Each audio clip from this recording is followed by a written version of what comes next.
যশোরের ঝিকরগাছা উপজেলায় জুনিয়র বৃত্তি পরীক্ষায় শীর্ষ স্থান অর্জন করেছে আকিজ কলেজিয়েট স্কুল। ফলে খুশি প্রতিষ্ঠানটির শিক্ষক ও শিক্ষার্থীরা। ভবিষ্যতেও এই ধারা অব্যাহত রাখার আশা ব্যক্ত করেন প্রতিষ্ঠানটির কোঅর্ডিনেটর। যশোর প্রতিনিধি তামান্না ফারজানার পাঠানো তথ্য ছবি নিয়ে মাসুদ রানার রিপোর্ট।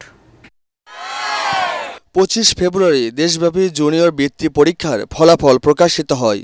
এতে যশোর ঝিকরগাছা উপজেলার নাবারণে অবস্থিত আদ্দিন ফাউন্ডেশন পরিচালিত আকিজ কলেজিয়েট স্কুল ঈর্ষণীয় সাফল্য অর্জন করেছে। ফলে স্কুলে বইছে আনন্দের বন্যা। এবারে প্রতিষ্ঠানটির 56 জন শিক্ষার্থী বৃত্তি পেয়েছে। এর মধ্যে 29 জন ট্যালেন্ট পুলে এবং 27 জন সাধারণ গ্রেডে।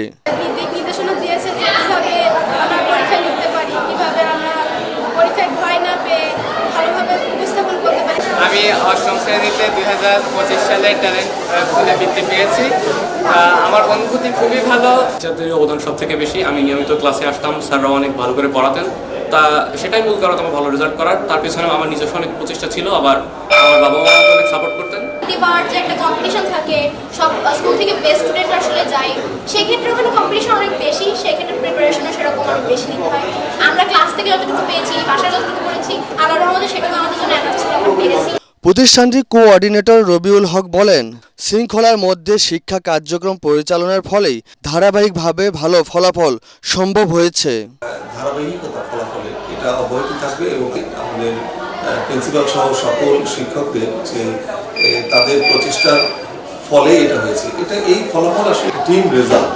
এই ফলাফল প্রাপ্তিতে শিক্ষক শিক্ষার্থীর পাশাপাশি অভিভাবকরা সন্তুষ্ট বলে জানান প্রতিষ্ঠানটির অধ্যক্ষ মোহাম্মদ কামরুজ্জামান।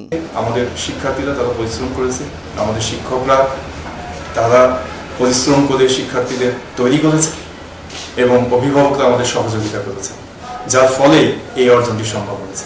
এই সাফল্যের ধারাবাহিকতা ধরে রাখতে সংশ্লিষ্ট সকলের সম্মিলিত প্রচেষ্টা অব্যাহত থাকবে, এমনটাই প্রত্যাশা সবার। Bureau report, ATN Bangla.